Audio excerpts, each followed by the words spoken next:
Good afternoon, children. Welcome to the third session of biology. Children, in last two sessions, we studied about the leaf, different types of leaf, arrangement of veins, and the functions of leaf. Today, children, will read about the arrangement of leaves on stem. How the leaves are arranged on the stem.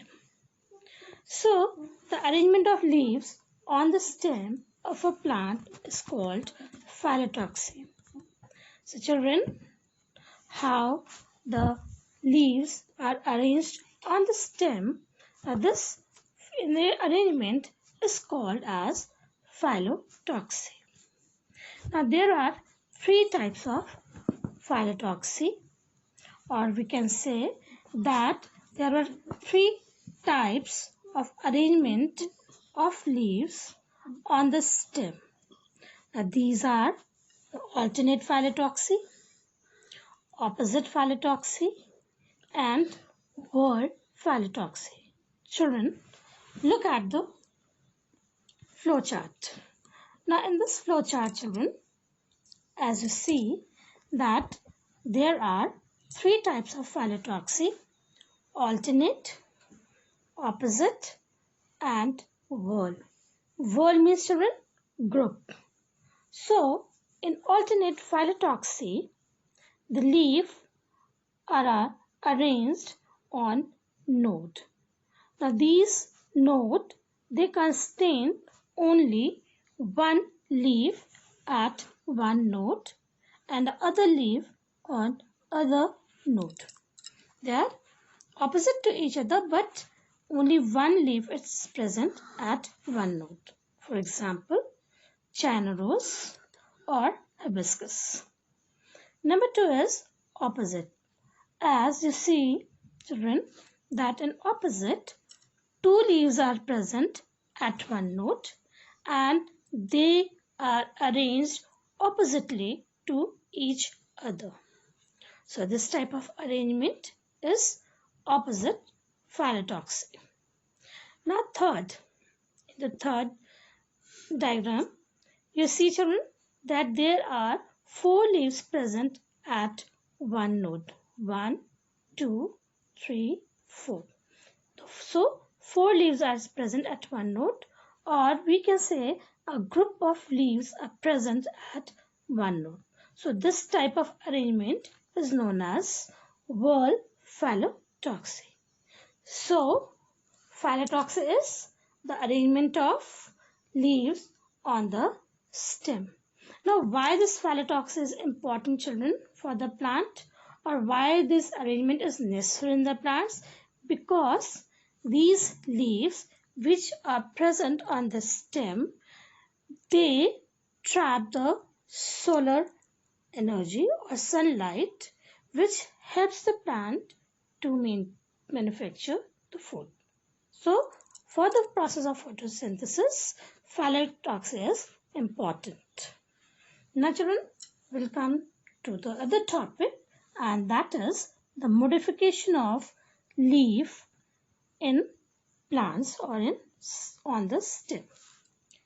Children, sometimes leaves are modified into different structure, and these modification, they have special functions for the plant. Sometimes leaf tendrils are formed, sometimes scale leaves are there, but all these modifications, they are meant for the importance of the plant. Number one is leaf tendril. Children, leaves are modified into thin thread-like structures. You must have seen pea plant, children. Pea plant is very delicate plant. It cannot stand on its own. So, the leaves are modified into leaf tendrils.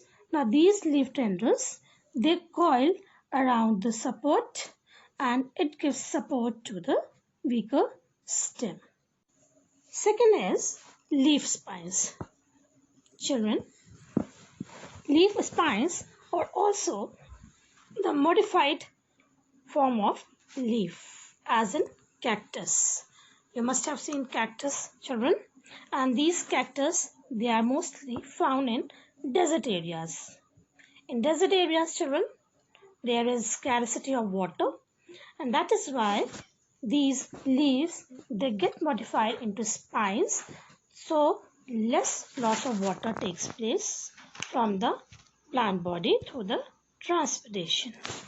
They also makes the plant safe from the animals. They may be eaten by the animals. That is why these spines help the plant to maintain or to protect themselves from the animals. Third is scale leaves, children. You must have seen the onion and the garlic at your home, children. Now the onion and the garlic, they have the leaves. The onion stores the food in it. They are flesh in nature. And the garlic, dry leaves are there, and those leaves are termed as scale leaves. They protect the bird and they also store the food and water in it. Now come to modification of insectivorous plants. Children, insectivorous plants, as the name denotes, they eat or they feed on insects. They are also known as carnivorous plants. You all know about the carnivorous, the herbivorous, the omnivores. The omnivores are those who eats both the flesh and the vegetables. Herbivores are those who eat only plants or herbs. And carnivores are those who eat animals or the flesh. So these insectivorous plants are also known as carnivorous plants. Now these plants are mostly herbaceous perennials. Children, herbaceous perennials means that they are herbs. They grow for one season, then their upper part or the shoot part gets died, and the root parts, they remain alive. And after one season, they again grow and grow in a normal plant. So they are herbaceous perennials. Usually, these plants grow in damp areas where there is abundance of water. But in those areas, there is lack of nitrogenous materials, that means nitrogen, which is unfavorable for soil conditions. That is why, children, they feed on insects to supplement the nitrogen part which is lacking in the soil.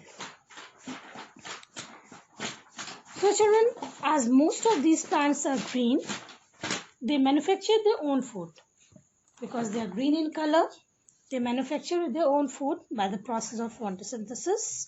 But as I told you earlier, that they eat on insects to supplement their diet from poor soil of their environment. Now these plants, they are adapted themselves to trap the insect, to capture the insect, and they digest that insects by the process of digestion. Now these traps are mostly the modified leaves. Now the digestion of these plants is similar to those of animals. Like when we eat food, children, it is digested in our body by different processes. Similarly, in insectivorous plants also, these animals, these insects which sits on these plants, they are trapped by these leaves, and they are absorbed by these leaves, and they digested by these leaves. For example, children, pitcher plant. Now, in pitcher plant, children, the leaf or the leaf blade. You have read about the leaf and the leaf blade. Now, this leaf blade of the leaf is modified into a hollow tube-like structure. Hollow means a tube-like structure is there which is hollow from inside. Now, this tube-like structure is known as pitcher, like a mud pot, children. Now, the apex of the leaf or the tip part of the leaf, it gets modified into a lid which can open or close. Now, when insects sit on the rim of this pitcher plant, then this lid, it gets closed on the mouth of the plant and the insect goes downward inside this pitcher. Now, this pitcher plant release the digestive juices, and from these digestive juices, it converts or it digests the protein part present in the body of insects, and they form simpler nitrogen compounds. Now, these nitrogen compounds, they are absorbed by the pitcher plant and it is used by the whole pitcher plant. Children, the other example of insectivorous plant is the bladderwort. Bladderwort means, children, that they have a bag-like structure on the stem. Now, these bag-like structures, they has a trapdoor. When the insect sit on these bag-like structures, the trapdoor gets closed and the insects won't be able to come out. Like these bladderworts are mostly present in ponds or in lakes.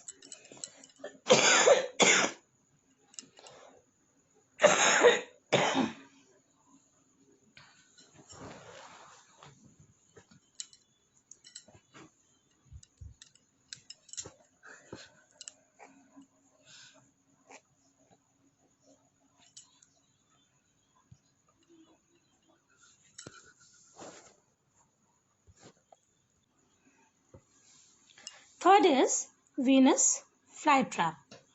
Now this Venus flytrap, it has the leaf which has stiff hairs on the margins or on the edges. Now this leaf blade is divided into two parts and this midrib is act as a hinge of the door or as the knob of the door. When insects sit on the leaf or it touches the leaf, the edge of the leaf gets interlocked or gets mingled with each other and it makes the insect trap inside the plant. The plant again secretes the digestive juices and the enzymes digest the whole insect and then it is used up by the whole plant. So children, we conclude it here only. Let's take a quick recap, children, that we have studied the modification of leaves. The leaves are modified into leaf tendrils.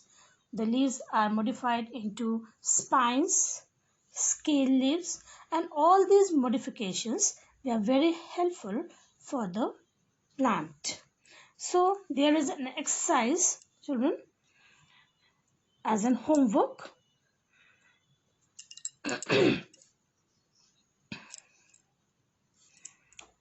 Fill in the blanks. Now, this is your homework for today, children. Do it in your copy.